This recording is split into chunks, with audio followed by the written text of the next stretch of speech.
Evangelho de Lucas, capítulo 23, versículo 1 a 25. Então toda a assembleia levantou-se e o levou a Pilatos. E começaram a acusá-lo, dizendo: encontramos este homem subvertendo a nossa nação. Ele proíbe o pagamento de imposto a César e se declara ele próprio Cristo, um rei. Pilatos perguntou a Jesus: você é rei dos judeus? Tu o dizes, respondeu Jesus. Então Pilatos disse aos chefes dos sacerdotes e à multidão: não encontro motivo para acusar este homem. Mas eles insistiam: ele está subvertendo o povo em toda a Judéia com seus ensinamentos. Começou na Galiléia e chegou até aqui. Ouvindo isso, Pilatos perguntou se Jesus era galileu. Quando ficou sabendo que ele era da jurisdição de Herodes, enviou a Herodes, que também estava em Jerusalém naqueles dias. Quando Herodes viu Jesus, ficou muito alegre, porque havia muito tempo queria vê-lo, pelo que ouvira falar dele, esperava vê-lo realizar algum milagre. Interrogou-o com muitas perguntas, mas Jesus não lhe deu resposta. Os chefes dos sacerdotes e os mestres da lei estavam ali, acusando-o com veemência. Então Herodes e os seus soldados ridicularizaram-o e zombaram dele. Vestindo-o com um manto esplêndido, mandaram-no de volta a Pilatos. Herodes e Pilatos, que até ali eram inimigos, naquele dia tornaram-se amigos. Pilatos reuniu os chefes dos sacerdotes, as autoridades e o povo, dizendo-lhes: vocês me trouxeram este homem como alguém que estava incitando o povo à rebelião.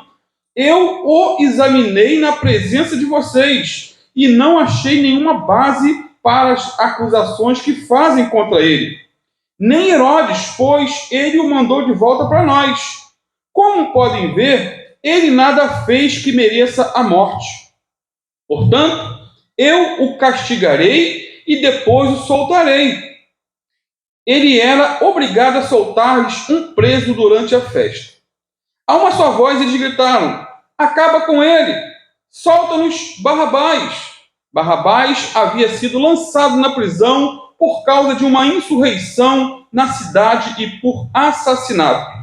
Desejando soltar a Jesus, Pilatos dirigiu-se a eles novamente, mas eles continuaram gritando: crucifica-o, crucifica-o!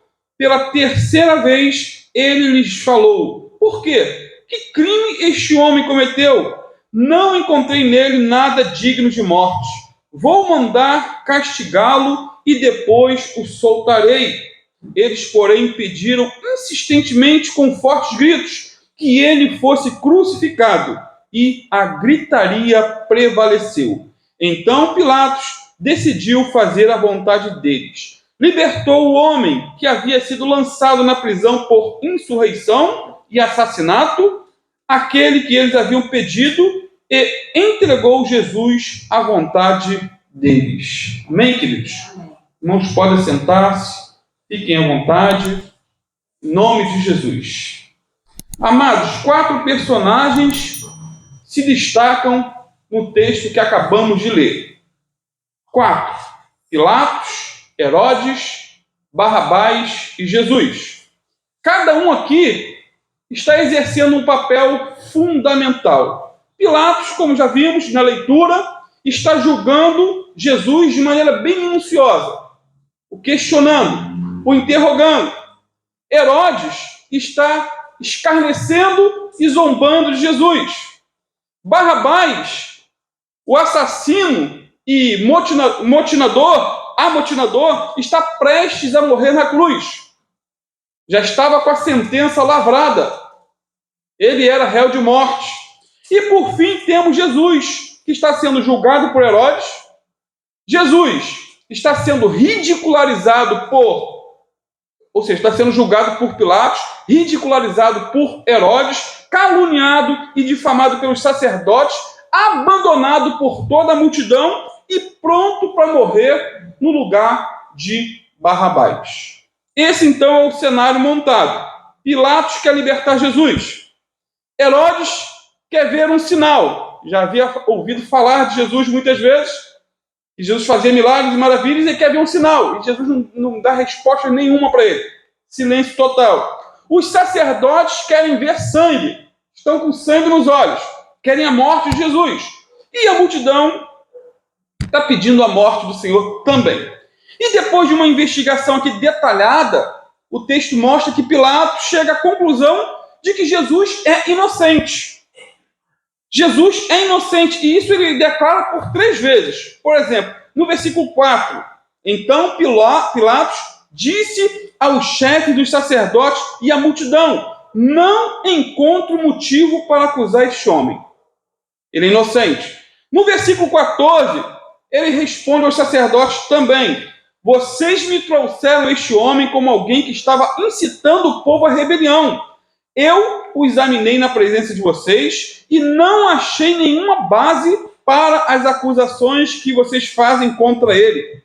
E a terceira vez que Pilatos revela a inocência de Jesus foi no verso 22, quando ele disse: que crime este homem cometeu? Não encontrei nele nada digno de morte. Vou mandar castigá-lo e depois o soltarei. Então, queridos, é interessante porque Pilatos ele entrou para a história mundial como um homem que julgou a Jesus Cristo, declarou com a sua própria boca por 3 vezes que ele era inocente e mesmo assim o crucificou. Detalhe: Jesus não foi examinado apenas por Pilatos, como um político da época que tinha poder de vida e de morte, mas ele foi examinado também por Herodes, por Herodes. No versículo 15, Pilatos disse que nem mesmo Herodes achou culpa ou achou Jesus culpado de morte. Examinou, ridicularizou, mas eu não vejo ele como digno de morrer numa cruz. E mais à frente, no verso 40 e 41 desse mesmo capítulo, um dos criminosos que estavam ao lado de Jesus vai declarar Jesus inocente, ao repreender o outro, dizendo: tu nem mesmo ainda temes a Deus, estando na mesma condenação, e nós, na verdade, com justiça, porque recebemos o que os nossos feitos mereciam. Mas este, se referindo a Jesus, nenhum mal fez. Ele é inocente. Até o centurião romano, que viu o que tinha acontecido, estava ali aos pés da cruz, ele declarou, deu glória a Deus, dizendo: na verdade, este homem era justo. Versículo 47 aí do capítulo 23. Então, queridos, todos são unânimes em afirmar a inocência do Senhor Jesus. Agora, qual a importância disso para nós? Jesus inocente. Muito. Queridos, Jesus estava para ser oferecido como sacrifício pelos nossos pecados. Jesus, ou melhor, João Batista, se referiu a Jesus dizendo: eis o Cordeiro de Deus, que tira o pecado do mundo. O apóstolo Pedro, escrevendo sobre o preço da nossa redenção, da nossa salvação, diz que foi um alto preço. Eu sei que foi pago um alto preço, diz o hino. 1 Pedro 1, 18 e 19. Sabendo que não foi com coisas corruptíveis, como prata ou ouro, que fostes resgatados da vossa vã maneira de viver, que por tradição recebeste dos vossos pais, mas com o precioso sangue de Cristo, como de um cordeiro imaculado e incontaminável. Cordeiro perfeito, cordeiro sem mácula. Portanto, Jesus é santo, santo e santo. Ele não tinha pecado algum. Ele foi literalmente, queridos, o sacrifício perfeito para resgatar o homem das suas iniquidades. O sacrifício perfeito. Por exemplo, voltando ao Antigo Testamento, quando a Páscoa foi instituída, um cordeiro devia ser sacrificado. Lá em Êxodo 12, versículo 5, diz: o cordeiro ou o cabrito será sem mácula, um macho de 1 ano, o qual tomareis das ovelhas ou das cabras. Ou seja, o cordeiro pascual tinha que ser perfeito. Esse cordeiro tinha que ser sem mácula, sem mancha. Na lei do Antigo Testamento, que é sombra do novo, o animal que fosse oferecido como expiação do pecado, ele era totalmente examinado, de uma ponta a outra. Não podia ter mancha, não podia ter menos de uma unha no pé, tinha que ser totalmente perfeito. Não podia ter uma orelha em pé e a outra caída, por exemplo. Tinha que ser totalmente perfeito, né? E se fosse descoberto uma pequena imperfeição, esse animal não servia para o sacrifício. Jesus Cristo, o Cordeiro de Deus que tira o pecado do mundo, depois de examinado por Pilatos, depois de examinado por Herodes, foi declarado oficialmente sem ofensa e sem culpa. Jesus era impecável. Amém. Em tudo foi tentado. Hebreus 4:15 diz: porque não temos um sumo sacerdote que não possa compadecer-se das nossas fraquezas, porém que, como nós, em tudo foi tentado, mas sem pecado. Hebreus 7:26 e 27 diz assim: porque nos convinha tal sumo sacerdote santo, inocente, imaculado, separado dos pecadores e feito mais sublime do que os céus, que não necessitasse, como os sumos sacerdotes, de oferecer cada dia sacrifícios, primeiramente por seus próprios pecados e depois pelos do povo, porque isto fez ele uma vez, oferecendo a si mesmo. Então Jesus foi o Cordeiro perfeito, imaculado. Ele é esse Cordeiro, sem culpa, sem defeito algum. Portanto, queridos, Jesus não merecia a morte. Ele não fez nada para morrer da maneira tão violenta como ele morreu. Ele era inocente. E como inocente que era, deveria ficar livre. Dentro de uma perspectiva humana, como inocente que era, deveria ir para casa. Quem deveria morrer? Barrabás, o assassino, o rebelde, aquele que provavelmente era o líder dos outros dois que morreram com Jesus na cruz. Então, um personagem entra em cena no julgamento de Jesus. Como era de costume libertar um preso por ocasião da Páscoa, Pilatos mandou que trouxessem Barrabás. No dia seguinte, Barrabás seria morto. Mas era um costume. Vamos libertar um dos presos. Mateus 27:15 e 16 diz: ora, por ocasião da festa, costumava o presidente soltar um preso, escolhendo o povo aquele que quisesse. E tinha então um preso bem conhecido, famoso. Não famoso por fazer o bem, mas famoso por ser problemático, por ser um assassino, por ser um revolucionário, um amotinador. Quem era Barrabás? Já disse, um assassino. Quem era Barrabás? Um revolucionário, chefe de gangue, um zelote. Ele era um assaltante à mão armada, capaz de matar para roubar. E como já disse, provavelmente ele era também o líder dos outros dois que foram crucificados com Cristo. Enfim, Barrabás era um inimigo declarado de Roma. Esse homem era mau, perverso, sanguinário, sangue nos olhos, pecador, cruel. Que contraste terrível entre Barrabás e Jesus. Só nesse texto nós vemos um contraste terrível. Jesus era o eterno e é o eterno Filho de Deus. Barrabás era filho do diabo. Um era filho da luz, o outro filho das trevas. Jesus andava por toda parte fazendo bem e curando, libertando todos os oprimidos do diabo. Barrabás andava por toda parte, cometendo crimes, assaltando, matando, fazendo mal. Jesus amava profundamente. Barrabás odiava terrivelmente. Agora, diante do nosso texto, Jesus e Barrabás estão na frente de Pilatos. Imagine a cena. O povo embaixo, um palco, Pilatos, Jesus, Barrabás. Um seria morto, o outro crucificado. Um voltaria para casa para estar com a família. O outro iria para a cruz para morrer de maneira terrível, horrível. E o povo pede a crucificação de Jesus e a liberdade para Barrabás. Lucas 23, 21 a 26. Mas eles clamavam em contrário, dizendo: crucificam, crucificam. Então ele pela terceira vez lhes disse: mas que mal fez este? Não acho nele culpa alguma de morte. Castigá-lo-ei, pois, e saltá-lo-ei. Mas eles estavam com grandes gritos, pedindo que fosse crucificado. E os seus gritos e os dos principais dos sacerdotes redobravam. Então Pilatos julgou que devia fazer o que eles pediam, e soltou-lhes o que fora lançado na prisão por uma sedição e homicídio, que era o que pediam, mas entregou Jesus à vontade deles.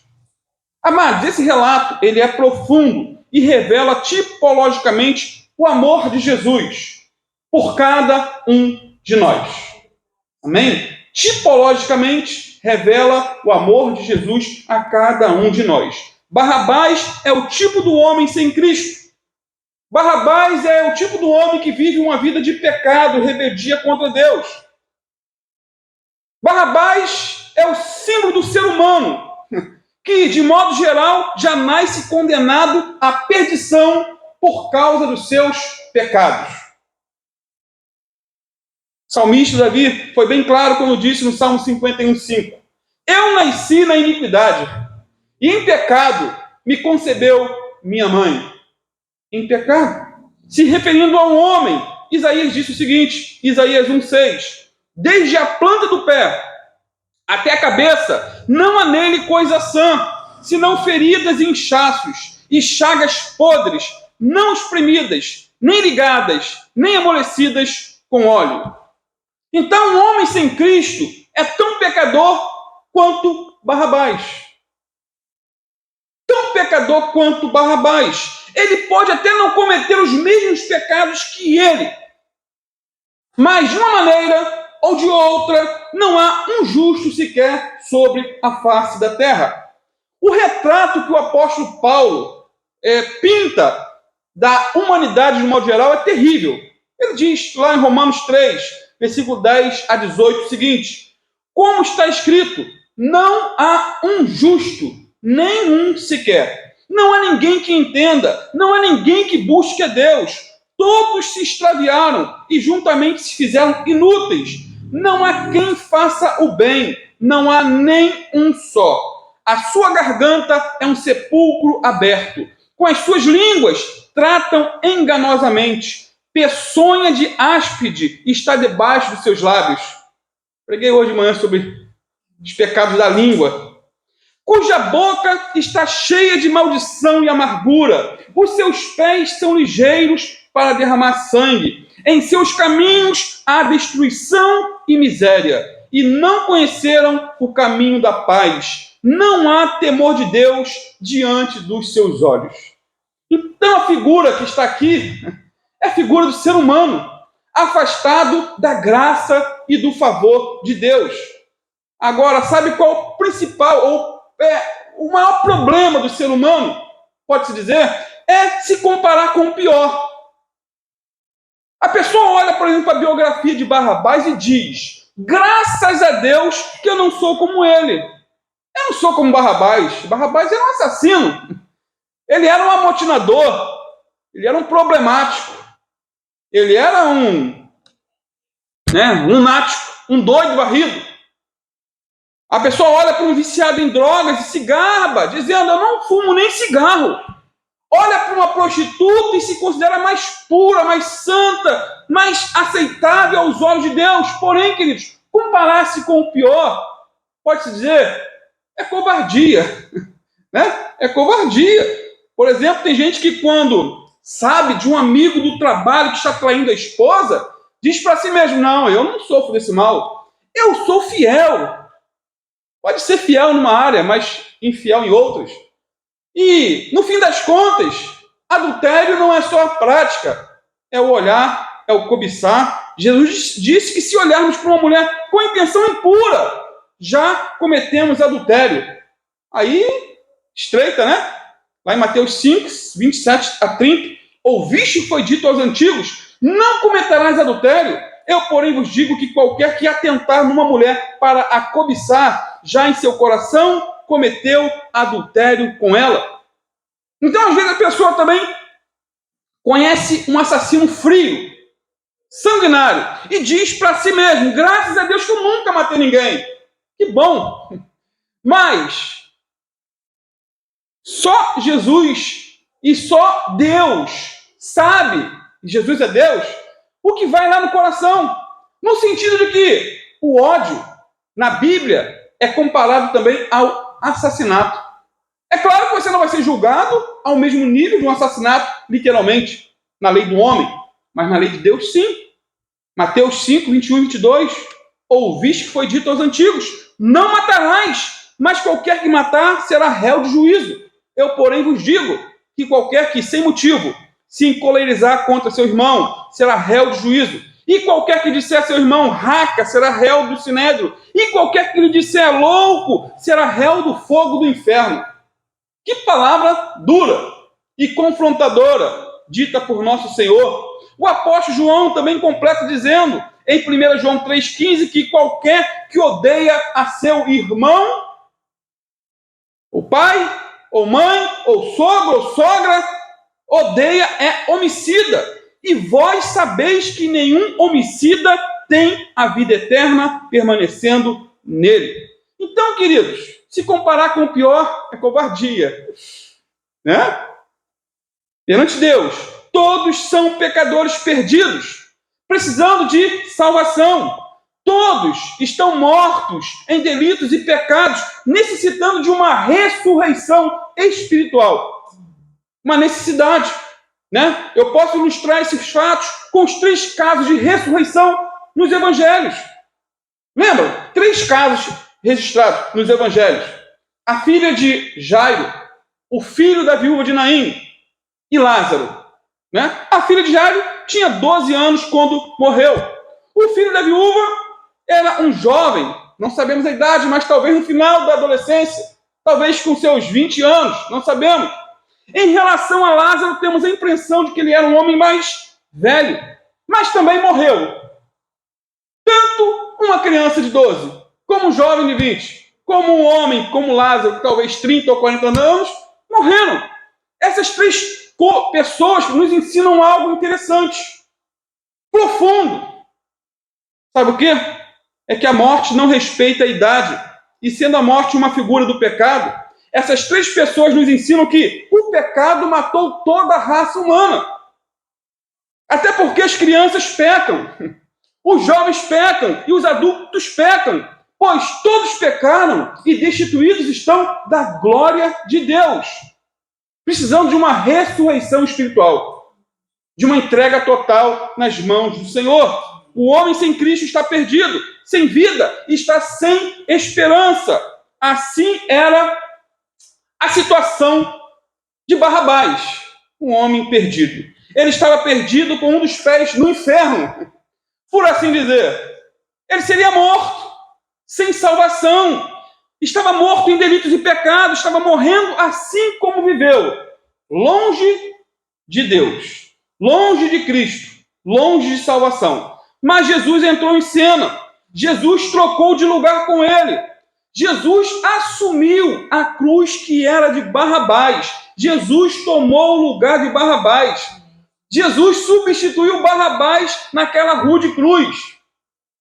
Jesus morreu a morte que era de Barrabás e não sua. Agora veja que interessante. Quem pecou? Foi Jesus? Não. Quem pecou foi Barrabás. Quem cometeu homicídio? Foi Jesus? Não. Foi Barrabás. Mas Jesus morreu no lugar dele. Amados, para pensar. A cruz era de Barrabás. Literalmente. Ela havia sido preparada antecipadamente para Barrabás. Ela foi encomendada para Barrabás. Tinha as medidas do corpo de Barrabás. Talvez tivesse até um nome lá já separado, Barrabás. Mas Jesus tomou o lugar de Barrabás. Jesus assumiu a culpa que era de Barrabás. E eu estou tratando aqui de uma maneira tipológica. Não estou dizendo que Barrabás foi salvo literalmente, no sentido de salvação eterna. Ele foi salvo de morrer na cruz, o que tipifica, repito, a substituição que Jesus efetuou por nós na cruz do Calvário. Eu não sei se ele se converteu, Barrabás, mas teve chance. A Bíblia se cala, e quando a Bíblia se cala, não podemos ter voz. Não podemos ir além daquilo que está escrito. Então, queridos, o que está em jogo em toda essa história é uma doutrina bem interessante, chamada de substituição. No Antigo Testamento, quando alguém pecava, deveria levar um animal para ser sacrificado em seu lugar. O animal pagava o pato, por assim dizer, como é o dito popular. Aquele animal substituía o israelita. E já que o salário do pecado sempre foi a morte, quem pecava devia morrer. E o israelita, ao pecar, deveria então morrer. Só que um animal morreria em seu lugar. Isso está desde o livro de Levítico. Por exemplo, Levíticos 15, ou melhor, 5:15, diz assim: quando alguma pessoa cometer uma transgressão e pecar por ignorância nas coisas sagradas do Senhor, então trará ao Senhor, pela expiação, um carneiro sem defeito do rebanho, conforme a sua estimação em ciclos de prata, segundo o ciclo do santuário para a expiação da culpa. Então tudo isso era uma sombra da realidade que é Cristo, nosso Senhor e Salvador, nosso resgatador, nosso Salvador. João 3,16 diz que Deus amou o mundo de tal maneira que deu seu Filho unigênito, para que todo aquele que nele crê não pereça, mas tenha a vida eterna. 1 João 4, versículo 9 e 10 diz: nisto se manifestou o amor de Deus em nós, em haver Deus enviado seu Filho unigênito ao mundo, para que vivermos por meio dele. Nisto consiste o amor, não em que nós tenhamos amado a Deus, mas em que ele nos amou e enviou o seu Filho como propiciação, como sacrifício pelos nossos pecados. Ou seja, o amor de Deus foi doador. Ele amou a tal ponto que deu o seu único Filho. E esse dá, como diz lá João 3,6, Deus amou o mundo de tal maneira que deu. Esse dá aqui fala de morte. Esse dá fala de sacrifício. Esse dá fala de sangue. Foi o mesmo que Abraão fez com Isaac. Lembram? História interessante. Deus lhe pediu o seu filho, o seu único filho, em sacrifício. E a Bíblia diz lá em Gênesis 22 que Abraão foi obediente até o último momento. E quando ia matar o seu único filho Isaac, Deus interviu e lhe mostrou um carneiro para ser sacrificado no lugar de Isaac. Porém, no entanto, todavia, na cruz, o Deus eterno não poupou o seu próprio filho por amor a mim e a você. Isaac foi poupado, mas Jesus não. Romanos 8, 31 a 37 diz assim: que diremos, pois, a estas coisas? Se Deus é por nós, quem será contra nós? Aquele que nem mesmo a seu próprio filho poupou, antes o entregou por todos nós, como nos não dará também com ele todas as coisas? Quem intentará acusação contra os escolhidos de Deus? É Deus quem os justifica. Quem é que condena? Pois é Cristo quem morreu, ou antes, quem ressuscitou dentre os mortos, o qual está à direita de Deus e também intercede por nós. Como está escrito: por amor de ti, somos entregues à morte todo dia, somos reputados como ovelhas para o matadouro, mas em todas essas coisas somos mais do que vencedores por aquele que nos amou. Amém, Amém, queridos? Aleluia. Nos amou até o fim. Morte de cruz. Amor sacrificial. Portanto, na cruz, Jesus estava levando sobre si o meu e o teu pecado. Vejam bem, Jesus nunca cometeu adultério ou assassinato, mas ele sentiu a vergonha desses pecados na cruz. Jesus nunca mentiu, mas carregou a desgraça de um mentiroso. Jesus nunca enganou ninguém, mas sentiu na pele o embaraço de um trapaceiro, de um 7-1, tendo uma vez carregado o pecado do mundo. Ele sentiu o pecado do mundo todo. Isaías 53, versículo 4 a 12, diz assim: 700 anos antes de Jesus morrer na cruz, já estava predito isso aqui. Verdadeiramente, ele tomou sobre si as nossas enfermidades e as nossas dores levou sobre si. E nós o reputávamos por aflito, ferido de Deus, oprimido. Mas ele foi ferido por causa das nossas transgressões e moído por causa das nossas iniquidades. O castigo que nos traz a paz estava sobre ele, e pelas suas pisaduras fomos sarados. Todos nós andávamos desgarrados como ovelhas, cada um se desviava pelo caminho, mas o Senhor fez cair sobre ele a iniquidade de todos nós. Ele foi oprimido e afligido, mas não abriu a sua boca. Como um cordeiro foi levado ao matadouro, e como a ovelha muda perante os seus tosquiadores, assim ele não abriu a sua boca.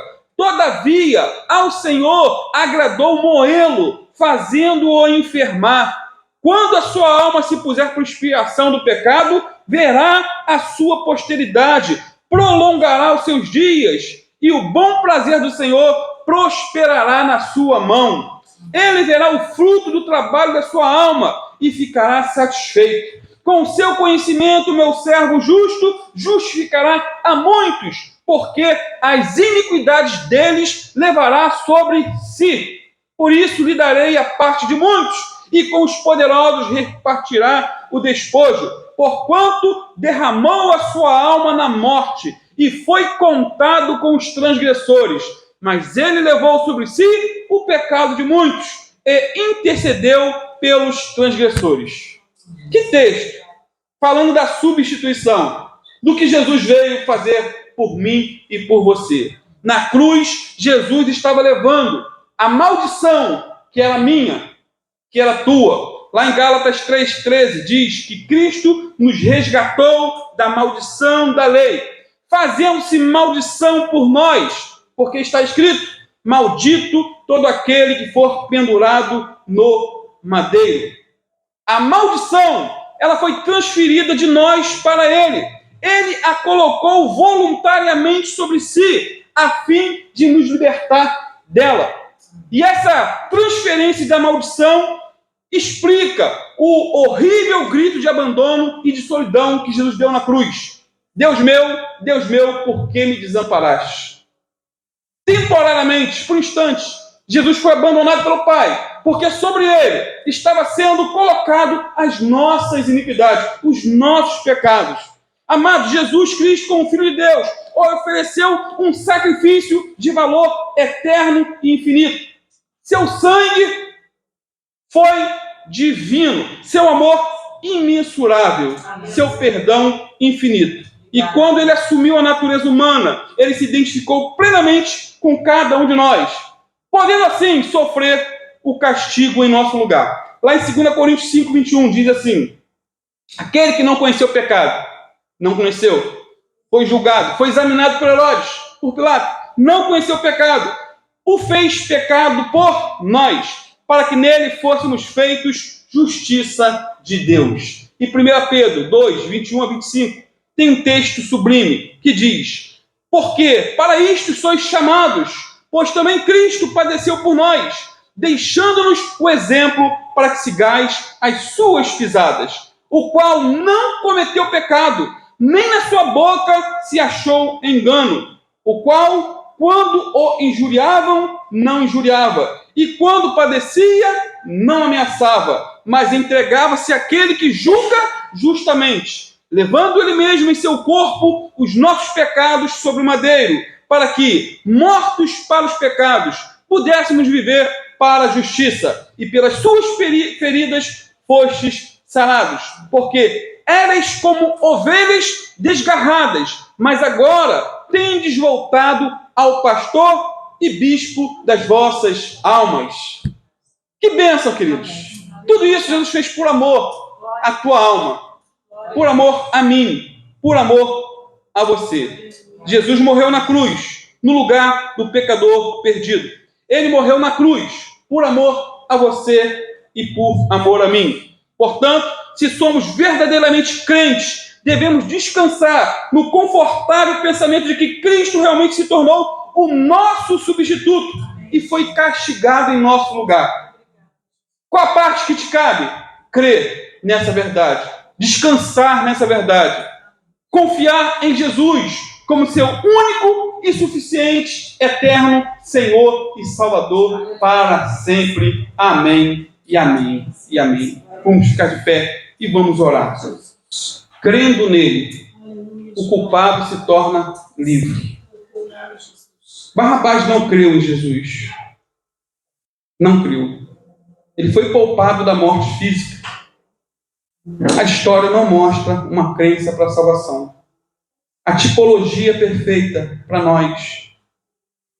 Mas, na prática, ele não foi salvo, segundo a Bíblia. Mas aquele que já entregou seus caminhos, sua vida, seu futuro, o seu tudo nas mãos do Senhor, esse tem eterna salvação. Esse foi perdoado dos seus pecados, foi liberto dos seus pecados, foi salvo dos seus pecados. Entrega teu caminho ao Senhor, confia nele e o mais ele fará. Creia nessa palavra, se arrependa dos seus pecados, chore por seus pecados, busque a salvação que está em Cristo Jesus, nosso Senhor. Só Ele é o caminho, a verdade e a vida. E em nenhum outro há salvação, porque debaixo dos céus nenhum outro nome há, dado entre os homens pela qual devamos ser salvos. Não há outro mediador entre Deus e os homens. Só Jesus pode te ligar ao Pai. Creia nisso, confie nisso. Dependa, coloque todo o seu futuro nessa verdade e você terá vida eterna com Cristo. Em nome de Jesus.